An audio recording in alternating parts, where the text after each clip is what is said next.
today I'm reviewing the Switchpod. Obviously this isn't a sponsored video. This place does not look like I have sponsorship money. So I'm trying to do this in a way that hasn't been done before, because if I just show all the features that you can already do, it doesn't really make sense. Like how you can easily screw on this into your camera. There's already threads on the side and stuff. Honestly, for this thing, there's also an attachment that they sell now, like the ball head. Since I switched from a Joby GorillaPod to one of these, I pretty much just took the old ball head and has just been screwing it on here. So, it's easier.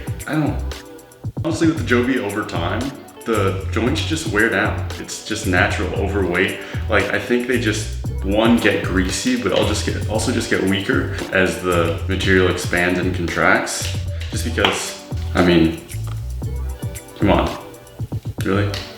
The sound is funny though. The fact that this has metal feet on the bottom obviously allows you to grip it, but it's also flat. This is not as adaptable as the Joby GorillaPod.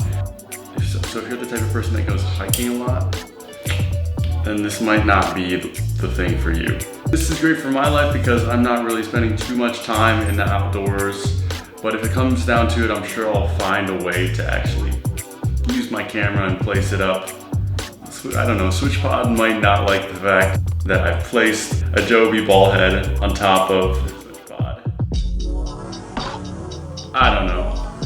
I've gotten a lot of use out of it so far. I mean, if they minimize the amount of area that these actually take up and strengthen their joints somehow, then that would be great, because I know the more durable ones are obviously bigger, which shouldn't necessarily be the point. You want something that's gonna last. And honestly, I probably spent around 250 bucks on like 3 of these. Between the 2 of these, I really like how kinesthetic the Switchpod is, just with these ridges that they have, that you can grip in multiple ways. Whereas, I mean, the Joby, it's kind of like you're gonna have some of the lower ones digging into your grip, and it's just, it's not enjoyable to me. One thing that I'd like to see integrated into the Switchpod is if you could actually raise and lower it, which is obviously the advantage provided by the Joby GorillaPod. Since this thing did start to fail, what my camera would do would just collapse to the ground and I would just set it on a table. If you do end up switching to the Switchpod and you used to be a GorillaPod user, you can also, like me, just use your old one to mount a light and point it at you for your video conferencing like I do.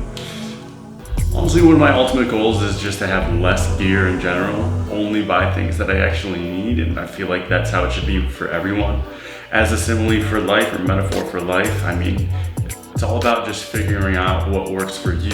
So whatever you bring into that should be integral to like your lifestyle. So if you go hiking and stuff, you might actually want to use a Joby just because you can adapt the legs to actually fit on some different rock formations and that kind of stuff.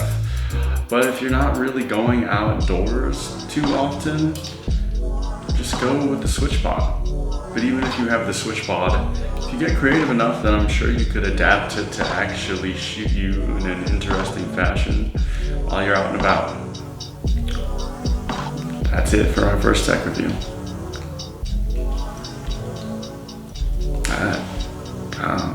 Is that good?